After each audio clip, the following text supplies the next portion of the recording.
July 8th. Last night was a little rough.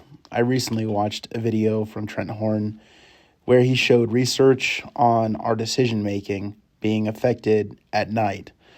Certainly, I allowed some indulgence of my sin last night. However, I refused myself the sin of self-abuse.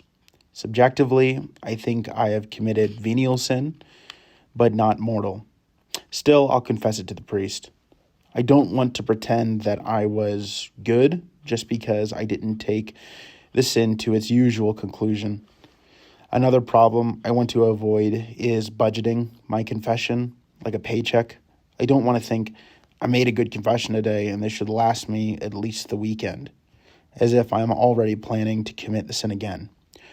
I also don't want to gamble with eternity, as if I confess my sin one day and then it lasts me for 4 days, so clearly I would have a 4 in 7 chance of dying in a state of grace, if I'm as likely to die in one day as I am on any of the other days.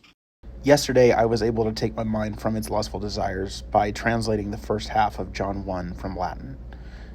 I enjoyed it, and I think it's healthy for my mind.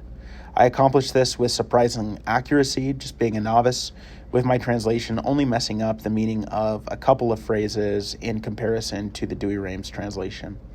I think I'll translate the other half today, a few hours later, and I have a lot done, including my translation, which ended up being the next 10 verses instead of the rest of the chapter. The accuracy was consistent with my work on the first 20 verses from yesterday. If I actually took a long time on these, I'm convinced the quality would be much better. In the last few hours, I've definitely been less than prudent with what I've allowed myself to view. I need to do better.